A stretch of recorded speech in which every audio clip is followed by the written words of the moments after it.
All right, good morning. When Hoop asked me several months ago to do this presentation, of course he was tracking we had done this before. I had to go back through my old slides. I still had a copy of when we did an APRS 101. It was before this building was created. If you remember back in those days, we bounced around a few times.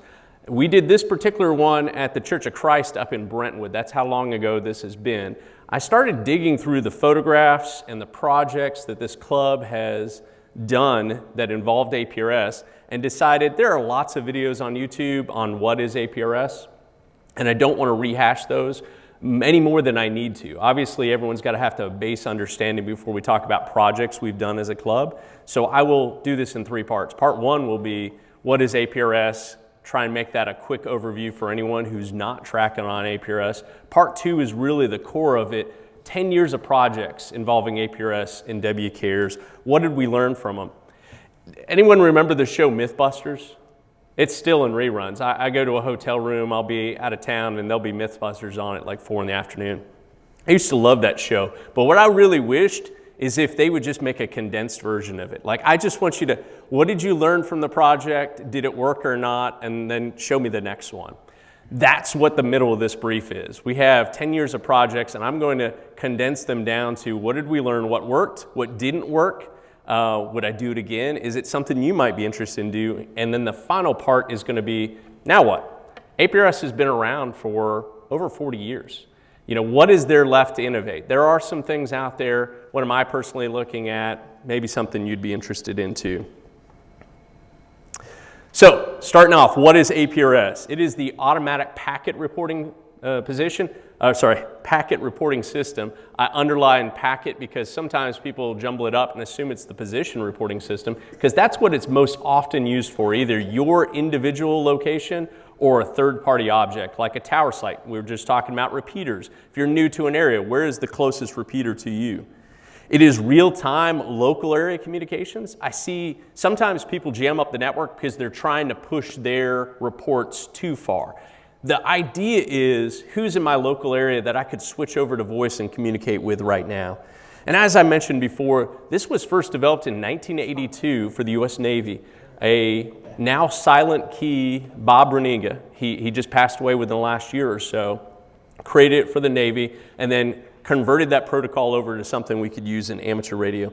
And still to this day, his website stands as a great resource for if you really want to get into the technical details of the protocol and how it works.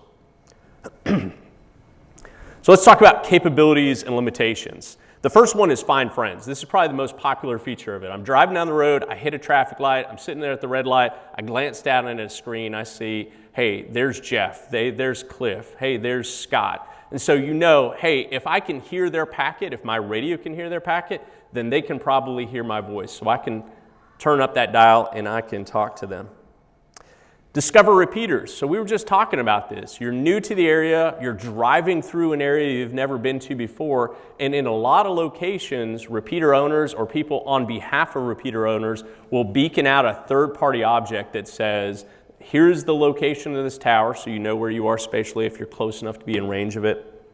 What frequency, what tone, and sometimes they append additional information like net every Monday night at 7 p.m. or meeting this Saturday. The topic is APRS. WinLink. A lot of people don't know that there's a tie-in between APRS and WinLink such that really two major features. One, if you just put the word WinLink in your comments, so as you're beaconing out driving down the road and it says WinLink, when that hits an eye gate, it will cue the system and see if that call sign has any WinLink messages waiting for it. And if it does, it'll send you a message back through the eye gate to let you know you have 2 messages waiting. If you want to go a step further, you can actually check those messages through your APRS enabled device. And I actually have a video for that on YouTube if you want to learn more on that. Send text messages. So similar idea. I was camping just a few weeks ago in Frozen Head State Park. We got in very late. It was probably almost midnight by the time we got in. All the kids got settled. It's raining, so they're setting up tents in the rain. They get bed down for the night, and I look up and I'm like, I didn't tell my wife that we arrived safely. I pull out my phone, no signal. I pull out my work phone, also no signal. So I go out to my car and I see that there were some towers we passed on APRS and was able to send out a message to my wife's cell phone to a text message. She's not an amateur radio operator, but she was able to get a message from me through the eye gates that said that we had arrived safely. And then weather alerts. You know, I used to work in Tullahoma. I'd be outside the range of Laura's voice when she would get on the net and tell us about weather that's coming in. So usually the first indication that I'm going to commute back into Franklin and run into weather was these reports that would pop up on my radio as I'm going up I-24 to let me know that there had been a severe thunderstorm warning or maybe something worse. And then if you have something that will display the information on APRS on like a Windows tablet or a computer, they'll actually draw out the polygons of the affected areas. And then last for this capabilities, and there are more capabilities, just want to hit the highlights here, radio direction finding. This is a very underutilized feature within APRS. And you're probably asking, well, how does APRS help me with radio direction finding? This is how you coordinate multiple people involved in a large-scale hunt. We'll actually talk more about this when we get into the project section. So what are the limitations? So for the most part in the continental United States, everything that happens on APRS happens on 144.390. And for that reason, congestion can be an issue. It's not so much an issue in the Nashville area as long as everyone's playing by the rules in terms of how you set up your propagation and everything else. But if you're talking about mission critical data, this message has to get through. APRS is not the way to do it. If you're looking for that high degree of accuracy, you know, WinLink would be a better tool because it's got error correction, and if a packet's not received, it'll ask for the packet to be sent again. APRS does not do that. It's fire and forget. That's one of the reasons that you're beaconing multiple times as you're going down the road. A certain percentage of those packets are going to be lost. Why are they lost? Well, collisions with other packets that are firing off at the same time. A lot of trackers are not smart enough to recognize that the channel's in use. The payload is so brief, they just fire them off. Even if it could detect, by the time it detected, it'd already be done. No error correction, so if a digit is incorrectly received, then the whole packet is essentially lost. And then some objects are one directional. So you're driving down the road and an eye gate picks you up. There are a lot of eye gates in this world that will receive your signal and hand it off to the internet. And maybe APRS IS, the information system that undergirds the system through the internet, maybe it wants to send a message back to you to let you know, for example, you got a WinLink message. If the eye gate you're driving by is a one-way, it's receive only, it doesn't transmit, then that message never gets to you. So you could completely miss out on it. So that is a limitation. So why do we use APRS? I was listening to, I believe it was APCO a couple years ago, and the city of New York was talking about how they started giving police officers cell phones that were paid for by the agency that had location tracking capabilities on it. Most agencies have location tracking capabilities on a fire apparatus or a police vehicle, but if that officer gets out of the vehicle and is involved in a foot chase, you don't know where they're at. And that could obviously be a life safety issue if there's an officer-involved shooting or there's some other event that happens. So they added a tracker onto phones. And what they noticed is this side effect. Radio traffic as a whole went down. And why was that? They started digging into that. The majority of their radio traffic was to find out where somebody was at. What is your location? Well, you don't need that anymore. That's what APRS does for the amateur radio community, which is great during a special event, service event. You can cut out all the, where are you right now? Just give me your traffic. What is your spot report? I see Laura back there. You know, you don't have to tell her where you're at. You just tell her what you see. Or the Harpeth River ride we'll see in projects. I mean, how critical is that to know who is the closest assistance vehicle to that medical emergency? Family and friends can find you when you're outside of cell range. We talked about that camping scenario earlier. This one's a funny one. The third one, have you ever driven down the road and seen an antenna festoon vehicle? Maybe the license plate even has their call on it. And you're like, how can I talk to that person? Especially if you're out of town. APRS, in your comment section, if you have an APRS integrated radio, it'll actually beacon out what frequency you're listening on voice. So as I drive down the road, it says whatever I'm listening to.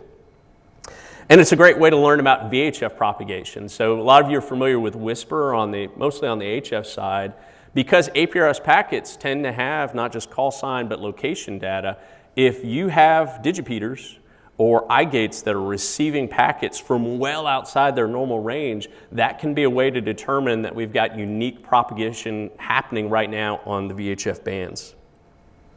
So how does it work? Pictures help clarify this. So on the screen, I've got a lot of different icons in APRS. And from the top left-hand corner, working my way around, if you see a black diamond with an I in the middle, that's an iGate. That is a radio that's connected to the internet.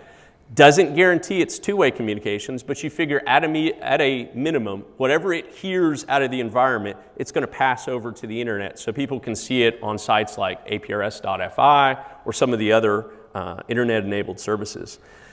As an individual moving through the environment, you can classify what type of device you have or what type of rig you have. So I've got a tractor trailer, somebody who's over the road trucker. They've got an icon, vehicles, trucks, people on foot. I've got an HT, so you could have the little running icon in the bottom left-hand corner. That house lets me know that that's probably somebody's shack. It's stationary. It probably beacons less frequently because it's not going anywhere. And then right there in the middle is a star with a D in it. That's a digipeater. That would be analogous to a voice repeater, but all it's passing is APRS packets. It is a repeater for digital traffic. So let's see, I am at my shack and I want to publicize an upcoming event. Or in this case, I want to let people know about the local repeater and when our net meets. So I can set up the computer at my house, the radio at my house to beacon maybe every 10 minutes, every 30 minutes, every hour, however often you want to do it. In this case, a frequency and a tone and a net time. Now my house may be down in a hollow and only a few stations can hear me. The person with the HT gets me direct. They get a little pop-up on their screen that lets them know that there's a repeater in the area and they have a net every Monday night. The iGate hears me, and in this scenario, the digipeater hears me. So what happens next? The next phase is the digipeater then takes that packet and usually at a higher altitude and with more power pushes it out over a larger area. So now the trucker driving through town knows about that local tower, the car in the bottom right-hand corner knows about that local tower, and now if you look on the map, if you're on the internet side of things, or really if you've got a tablet hooked up to your radio, there's now an icon of a tower that appears on everyone's map. That tower is not beaconing that information out. It is a third-party object. The house is beaconing out for the tower, but now everyone knows where the tower is, and that's important so they know what's the range, can I reasonably hit that tower, having not done a terrain analysis. And then the side effect of there being an iGate in that equation is anything that was heard, in this case, the information about that local repeater, it's now available to anyone on the internet. And why is that important? Well, if you're going to visit, you're going out of town and you want to see what's happening in an area, we just had a conversation about what is an authoritative source for repeater information. Great if you're going in the southeast, you look at the SARA information. You go in somewhere else, a lot of us go to RF Finder or Repeater Book. I would suggest going to APRS.fi and seeing what's being beaconed out there, because somebody is taking the active step of advertising that repeater every 10 minutes, every hour. It's an automated process, but they've committed time and resources to getting the word out about that repeater. That's probably an active repeater. And to that end, if you look on APRS.fi right now, you'll see all the 5 linked repeaters for this county. You'll also see some of the WinLink repeaters in this county. And here they are. So this is a screen capture from APRS.fi I just took on a random day in the last couple weeks. And you see a lot of objects on here. WX, I didn't talk about that earlier. Those are weather stations. Those automated devices that give you information about the weather in that area. You see several towers in there. We talked about those. And obviously people driving or walking around. I see some HTs moving around in some of the parks up towards Brentwood as well. These are some of those third-party reports. I just scrolled through my radio history and took some pictures of ones. My work takes me all over the state. I was in McMinn County the other day, and I wish I had gotten one of these a little bit earlier. I was talking to somebody earlier about they were having a ham fest. I had no idea the county was having a ham fest, and I got off work that day, and on my radio, it pulled up that message where they were reporting it. Unfortunately, it was too late for me to attend. You can see several other announcements that county's club had put out. That's great information if somebody's new to the area, they're traveling through. Good way to advertise. Scenario number 2, when we drive down the road, a lot of times people will get on the radio and they'll say K7DCC monitoring. And that lets people know that I'm available if anyone wants to talk to me via voice. APRS can do the same thing, and it doesn't have to tie up the voice frequency. So APRS can beacon out that you are within radio range. And so in this case, my vehicle is the one in the bottom right-hand corner. It's beaconing out my call sign and what frequency I'm listening to. The digipeater gets that information. It covers a much larger area, and because of that, the trucker who's going through in the north, in the top right corner of this, knows what frequency to tune to in order to talk to me. And the iGate. That brings us to scenario 3. Because I drove within range of an iGate, if there were any messages waiting for me, they would automatically send at this point, and I would receive a message on my radio letting me know that that payload had been received. And then the last scenario, the last example I want to give, and this is a very rudimentary example of the fox hunt. Let's say you've got some interference in the area. Multiple users give reports. They don't all have to have APRS. There could be a net control who's taking those reports and then plotting them on the map for APRS.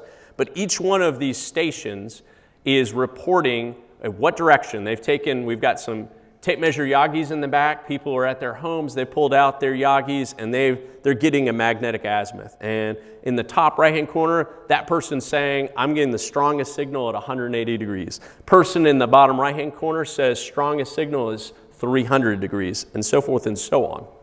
If somebody is on APRS, they can plot that information and very quickly figure out what is the likely location source of that traffic. And we've actually got an example of that later on in this presentation.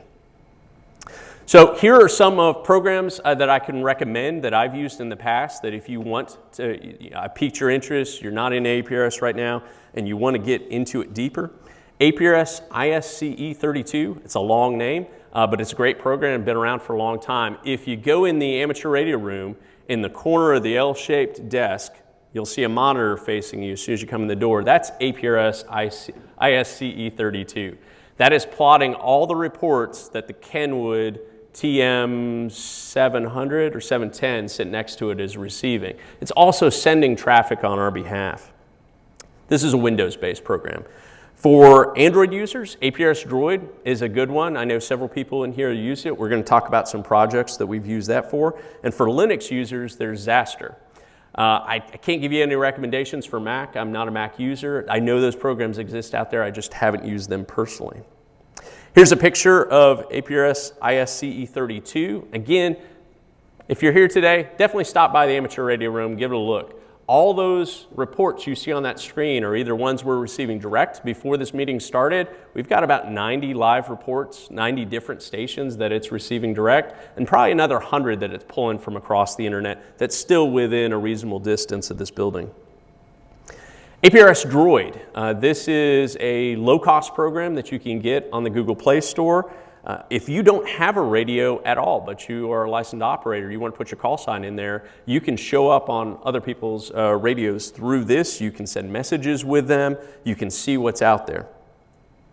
And then virtual TNCs. So for your radio to encode the traffic and decode the traffic, it needs something called a terminal node controller, a TNC. So on our website, wcares.org, in the APRS special interest area, I have a list, I did update it, of current APRS equipped radios. If you don't have an APRS equipped radio, you just have a normal radio, it is possible to hook that radio up to a computer and using one of these software programs, encode and decode those packets. Direwolf is probably the one that I have the most experience with. This is a free program.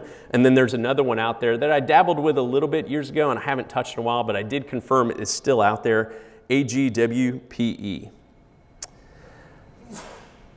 APRS.fi, I've mentioned it a few times, a great website to go to see what APRS traffic looks like in your area. It's also a good way to confirm that you're getting out if you just want to test your equipment and make sure it's functioning correctly. So let's say I piqued your interest and you want to get started. There are a lot of different ways to do this, and I've put them on a continuum of kind of the cheapest, easiest in the bottom left-hand corner, all the way up to the most expensive but the most turnkey. And several of these we've already talked about, and several of them, the rest we're going to talk about in the next section when we talk about projects. But bottom left-hand corner is APRS Droid, all the way to taking APRS Droid and hooking up to your radio so that you're actually transmitting and receiving on the RF side. We have some tiny trackers out there and other purpose-built devices, and there's some up here for you to look at, but that tiny track that's up there is actually sitting on that table, or a version of it. You can use a Bluetooth link between your radio, TNC. That's a Mobi-Linked, which there's also a Mobi-Link set over there. And then the last two are APRS-enabled radios. You're paying a little bit extra, you get some additional hardware to bring that TNC into play. And then here's the website we were talking about, wcares.org. The APRS section is fairly robust. A lot of it's been in there for a while, but I did go in there this week and make sure it was up to date, still valid. And that leads us into Act 2. So now that I've got that out of the way, you know what APRS is, you know what it can do, you know what it can't do. Now let's talk about what we've actually done with it. This is my Mythbusters analogy. I'm trying to take 10 years and compress it into about 20 minutes of lessons learned and fun projects, something that you may want to try out yourself. So going back to February 2014 was about the time I'd been licensed for about a year, and I was curious about APRS and I wanted to get involved in it. So what I did is I took the APRS Droid app, and it is primarily designed that it's going to pass traffic over LTE. But there is a mode in there where you can switch. It has a software-based TNC in there. And if you switch your mode to that and you provide an audio cable that connects your radio to your phone, and you have a way to key that radio, the simplest way would be to set it up for a Vox input. So when it receives audio from that phone, it automatically keys up. You can get more complicated. I have seen people that when the audio signal is detected, it actually provide the voltage needed to key that mic. This is a very low-cost, easy way. I think I paid $9 for the program, and then the cable was actually some scrap cable I had around the house to allow me to take my first handheld and connect it to a phone that would sit up on the dash of my vehicle so that I could see all the traffic that was passing in the area. This project is called Hardwired Cell. It is on the WCARES website if you want to learn more about that. I will caution you, some phone manufacturers, if they even still have a 3.5 millimeter jack on the phone, they have a different pinout in terms of the tip and the rings and the sleeves. So there's notes on there on the website too. This was my second foray. This was a base station. So I wanted to, into a Windows laptop, be able to see all the traffic and be able to push traffic. So back in those days when we'd have an event, Harpeth River Ride or maybe a winter field day, for about a week in advance of the event, we would start pushing out packets to let people know where the staging area was going to be, maybe where some of the sites we were going to set up around town were, if it was a field day, a winter field day that is, or some other, like a simulated emergency test. So this was a 2-meter radio. It was Kenwood TM281. Hooked up, in this case, to a battery. I'm not sure why it was hooked up to a battery in this photo, but, and then just some copper pipe I had laying around, I turned into a 144.39 antenna, and APRS ICE was what was powering that. Very simple project, and you'll see the TNC in the bottom left-hand corner, that's Direwolf. So there was no additional hardware outside of the laptop and the radio. All the encoding and decoding were happening on the software side. It was pretty straightforward, and that is on wcares.org. So my next thing, and you see a burst of activity February 2014, I wanted to cut the wire basically between the radio and the phone. I wanted the phone up on the dash, I wanted the radio down the cup holder, something like that. So there's a device called Mobi-Linked, and we actually have one over here, thanks to Paul. This is Paul's Mobi-Linked TNC, so a small device, small enough that you could Velcro it around your HT and set your HT in your bag, and you link your phone via the Bluetooth connection on this device so that you can see and control your radio from your hand, or in this case from the dash of the vehicle. These are still being actively sold. They are available to work with iPhones now. That was a change they made a few years ago, and mobilink.com. Through this process, we talked about mythbusters. It wasn't just was the myth busted or was it confirmed, but what did they learn from the process was a lot of the fun of that show.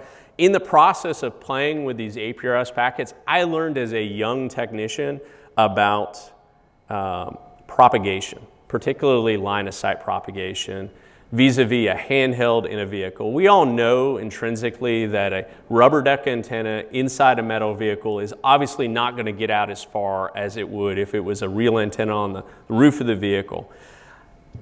But because of APRS, I was actually getting real-time feedback on how much was that degrading my signal. So I had a long commute back in those days, about an hour, almost an hour and a half one way.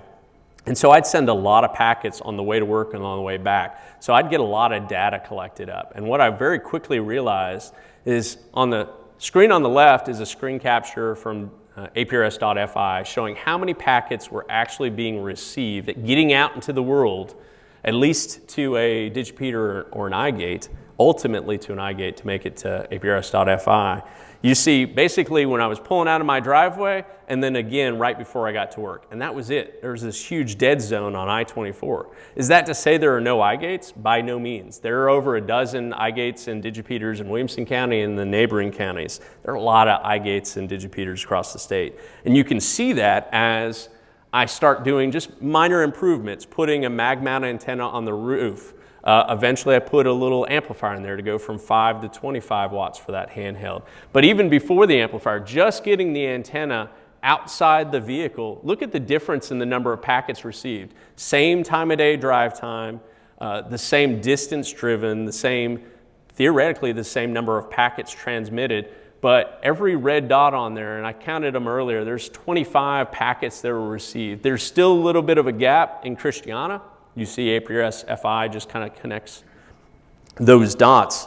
But other than that, good coverage across 840, Murfreesboro, into Manchester, into Tullahoma.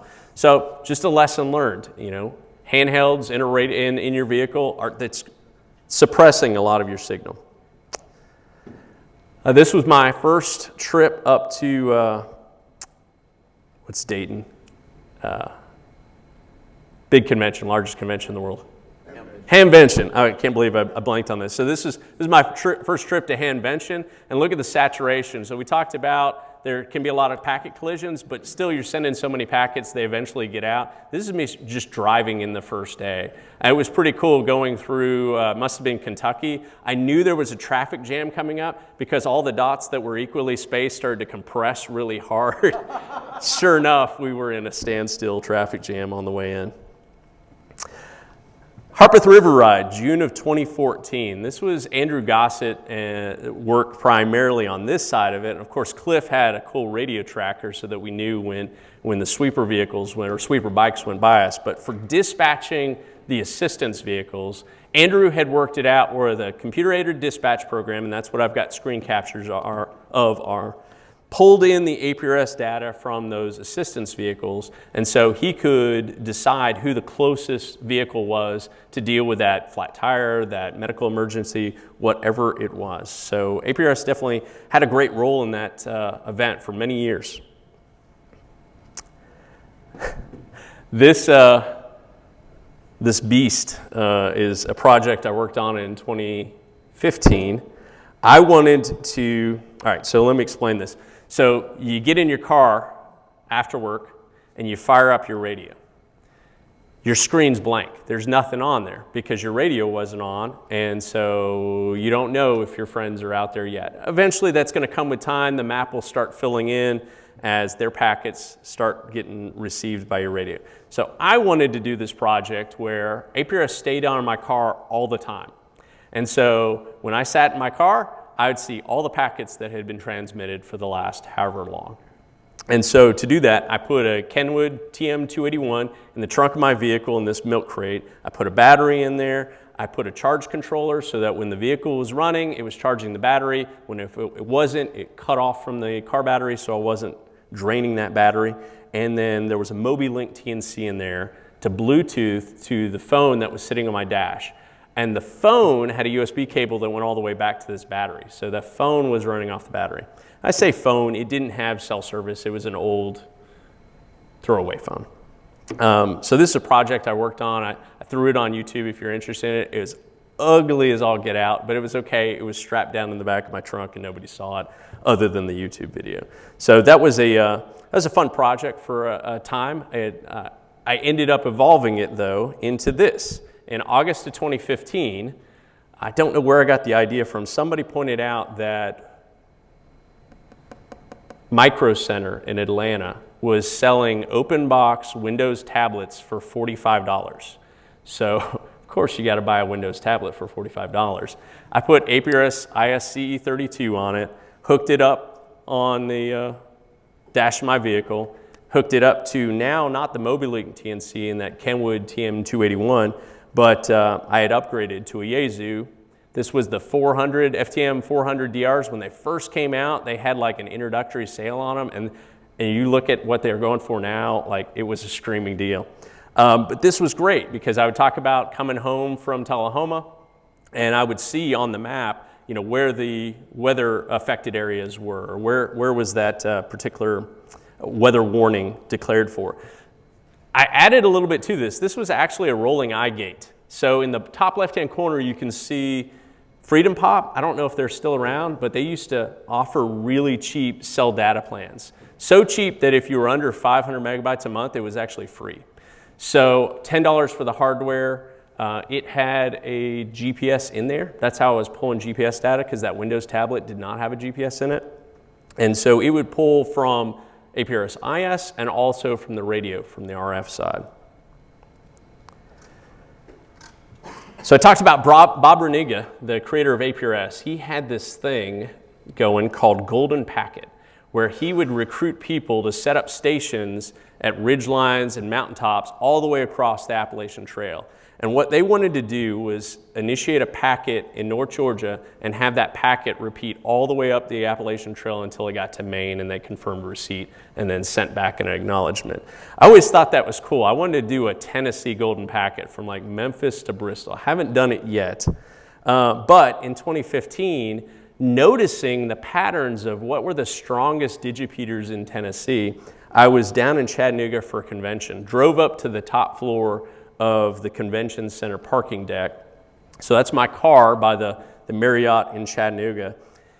When you are setting up your APRS radio, most people set it up for wide 1-1, comma, wide 2-1. And without getting too much into the technical specifications there, you're telling the system how many times do you want your packet to repeat. Too many, you saturate the network. Keep in mind, omnidirectional antennas, you're going in all directions, so you could cause a lot of havoc if you tweak those settings the wrong way. You can specify individual digipeaters or individual stations repeat, and only they repeat.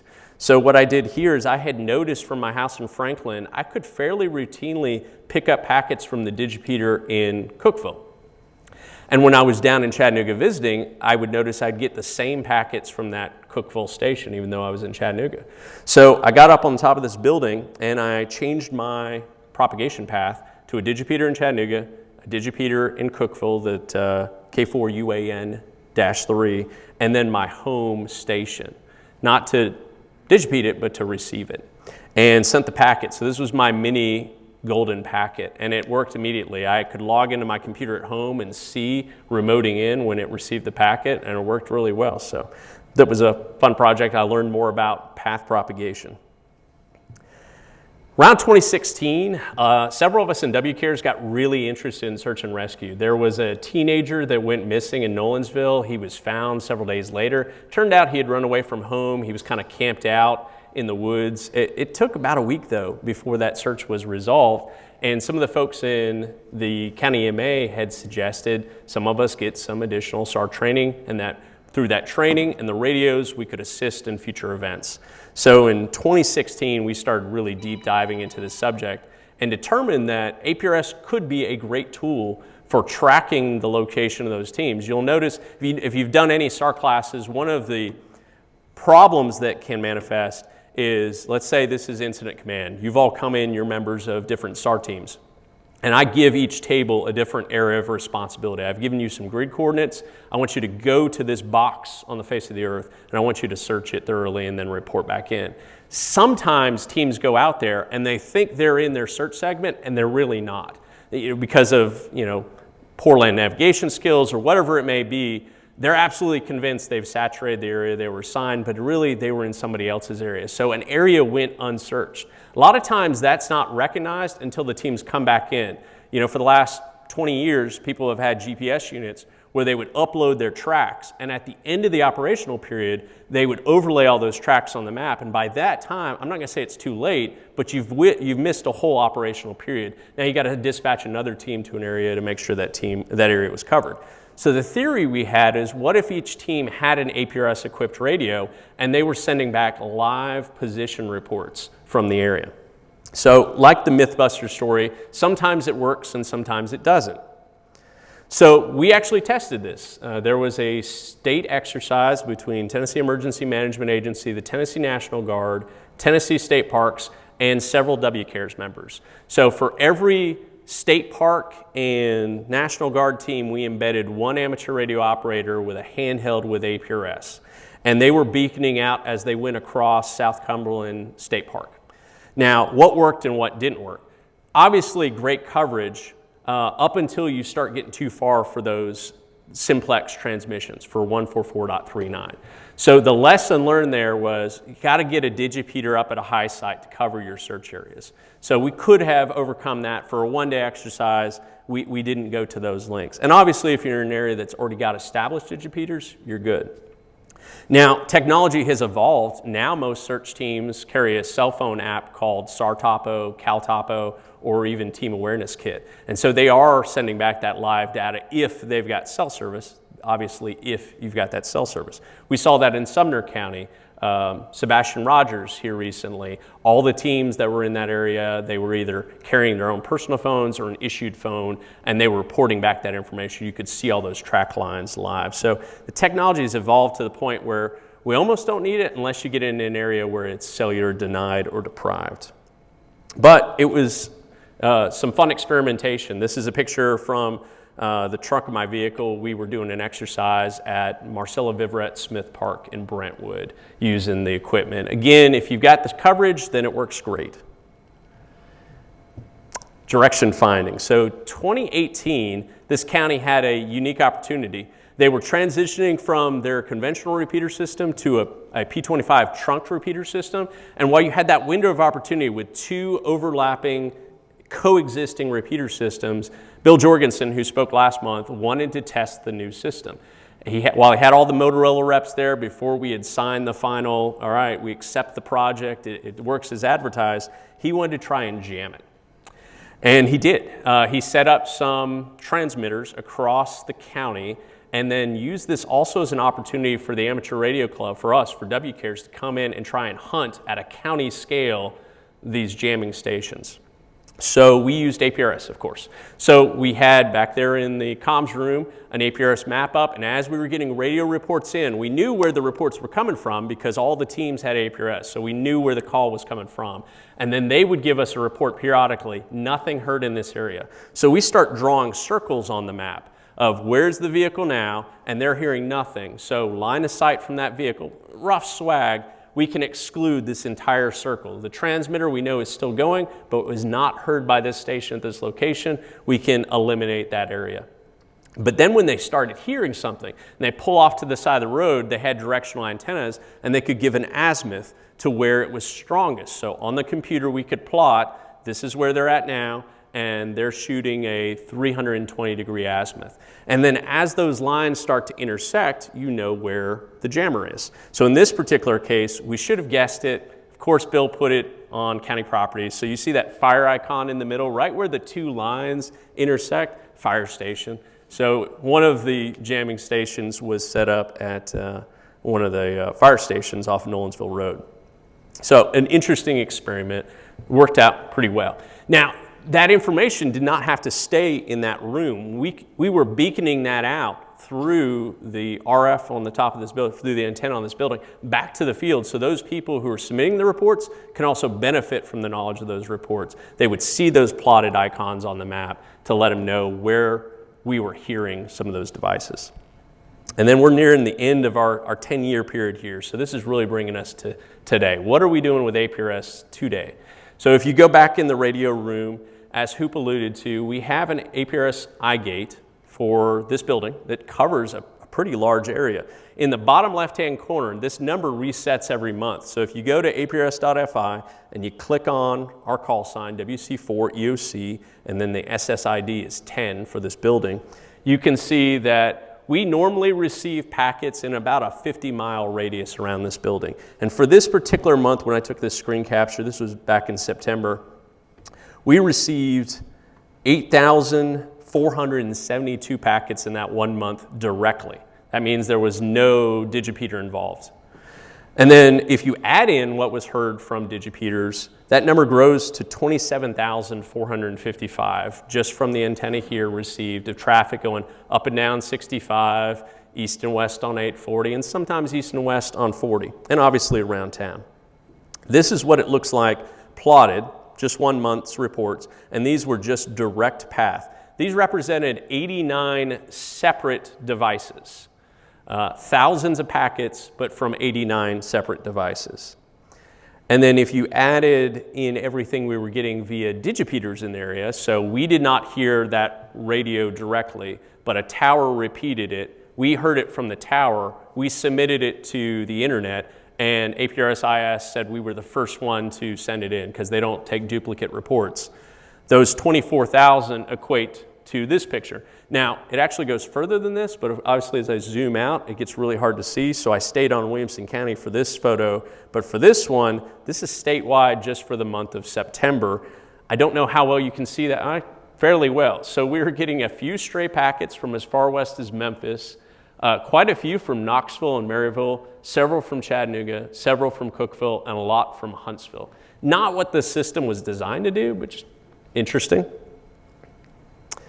So, what's next? These are just things I'm working on. I was joking with somebody today. I had to relearn a lot of this for this presentation because at this point, like my project days are mostly done. My kids are at that age where I feel like I'm stealing time from them if I'm doing a project.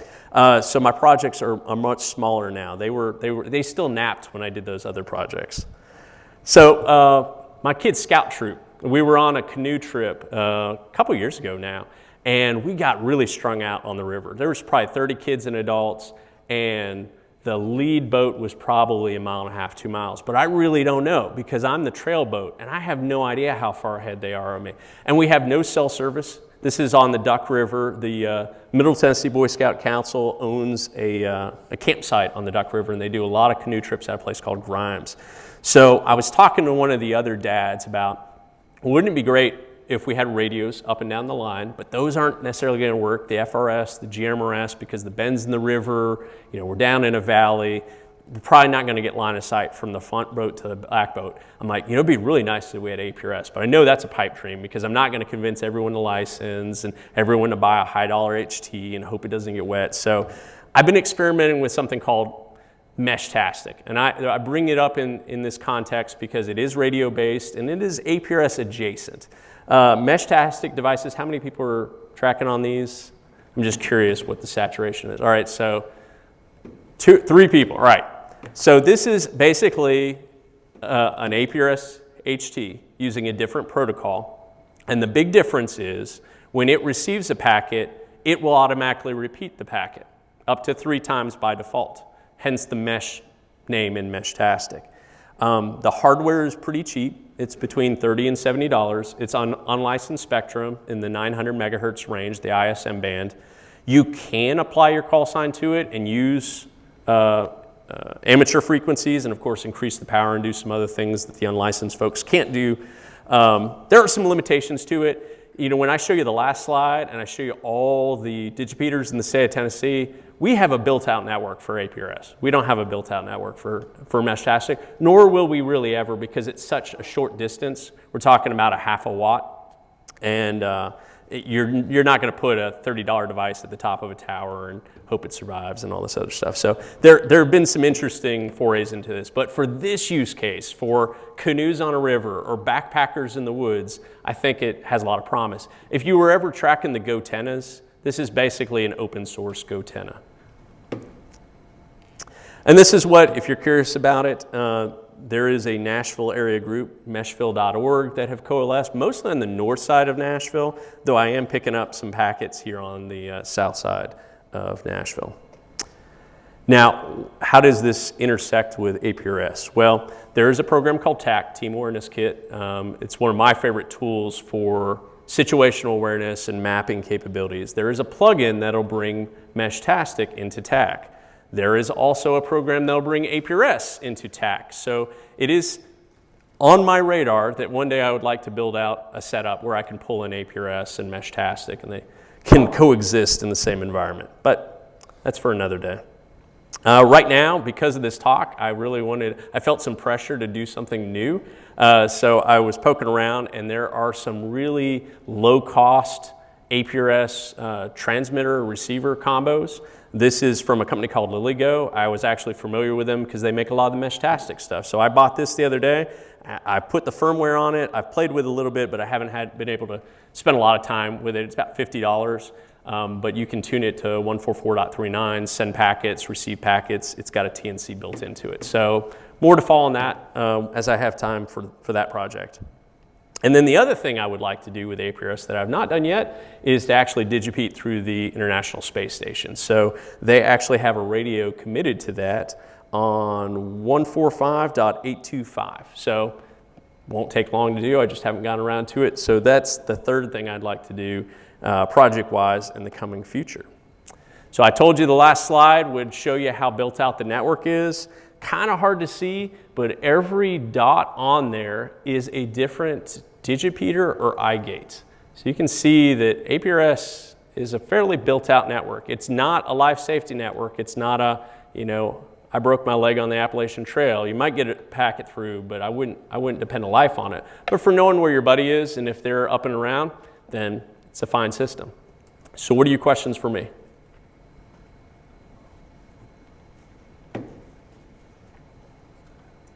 Yes, sir, in the back. What do you know about the phone apps? So the only phone app I've used is APRS Droid. I know there is one, I think it's called Pocket Packet for iOS, but I've never used it. We were using APRS Droid this morning. There were several people asking me questions about it. I'm running on my phone right now just because I was curious. And just in the time I've been presenting, my map for Middle Tennessee is full. So APRS Droid works really well. And those projects, all the ones where you saw a phone up on the screen, that was APRS Droid running. Yes, Laura. There is an APRS.fi app that I run. You're right, I forgot about that. Yeah, so, Runs an iPhone. yeah, so I would definitely plug that pretty well. Comment to all the Sorry. users. All right, so Laura was saying that APRS.fi, the website that I referenced multiple times, the person behind that website created an app. That app is available for iOS as well, and I understand it's a very good app. Definitely want to plug, I think his name's Hessen. I met him at the Hamvention years ago. Great guy, and he's done a lot for the amateur radio community in general, but specifically through his website, APRS.fi, and now that app. There was another question back there. Yes, sir. Is there a limit to the packet size? I mean, you can cram a whole bunch of text in there, but I didn't know the limits of the packet. Yeah, so the question was, is there a limit to the packet size? There is a character limit. I don't remember what the number is. I want to say it's around 128 characters, but if you have something longer than that, it can send the message over multiple transmissions. If you check wcares.org, we've got several YouTube videos on there. One of them has to do with WinLink, and a lot of times if you're receiving a WinLink email, the person sending you the email is not thinking about those limitations. So it'll first send you the header information. You've got 3 messages, and here's the subject line and who it's from. So then you can decide if you want to commit yourself to actually getting the whole message over the packet system, because it could be 5 or 6 transmissions before you got the whole thing. Yes? So just 144.390. Yeah, unfortunately, that's really easy to do when you've got a dual VFO radio and you hit the second knob instead of the first knob, and you could spin onto something else. So my recommendation there, like my Yaesu FTM 400, it has 2 separate memory banks. I don't program anything but 144.39 in that second bank, so it is impossible for me unless I go out of memory mode into VFO mode. I can't do that, but I've heard that too, and what's really frustrating is you can't even figure out who it is because usually the repeater system truncates either the front end or the back end of the packet. You don't get the complete packet, so you can't decode the packet to at least give somebody a heads up that, hey, so-and-so, your radio is at fault here. Let's have a round of applause.